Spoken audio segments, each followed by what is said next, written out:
So practical considerations. So this is the nuts and bolts type topic that you need in order for your makerspace to work. The rest of it that we talk about is all the scaffolding, but this is certainly a major part. So you've got physical space. So you need to identify a suitable space, such as a classroom or a library or a communal area that can be converted into a digital makerspace. Or you might not want to have one particular fixed location makerspace. And in that case, you could build a mobile makerspace. So items that are small and nimble that you can put in the back of a car or a van and go from one venue to another with a mobile MiFi. And also whatever type of physical space that you have, there is always that consideration of whatever you select about Wi-Fi accessibility.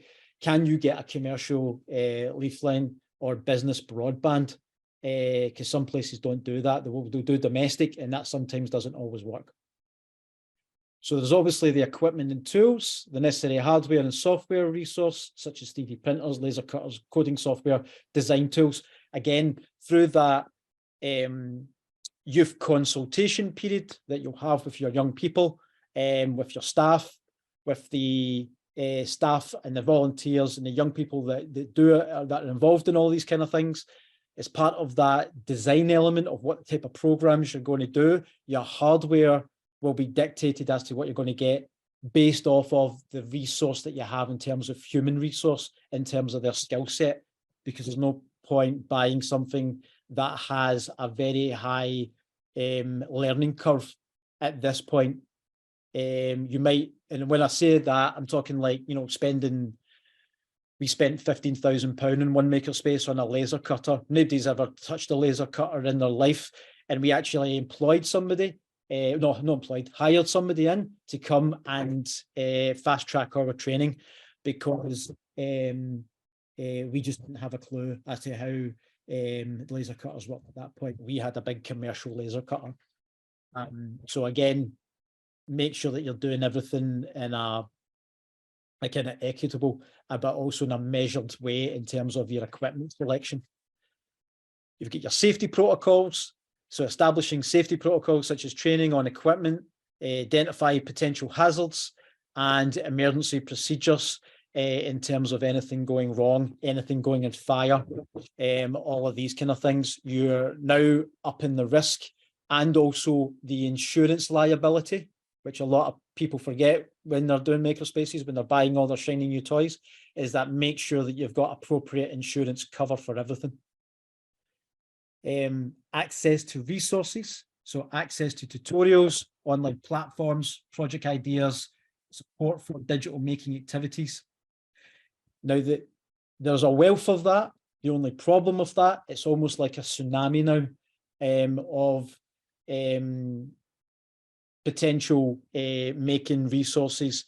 And what we kind of find is a helpful way to kind of focus, because you can go down so many rabbit holes with this, particularly now with the onboarding of artificial intelligence platforms coming out left, right, and center, is that you develop an online database or repository of particular platforms, equipment, and links. And that's something that you can do as a fast track development sheet you can give to new members of staff and volunteers. Here are all the things that we have in this makerspace. Here is the safety procedures that go along with it. Here are the links to the how-to videos to how to basically operate it. Here are the projects that we've done in the past and have it all linked up. And it just basically cuts out a lot of time, and it's a really good onboarding introductory resource for new staff, volunteers, STEM ambassadors, whoever it might be that's on board your makerspace or organisation.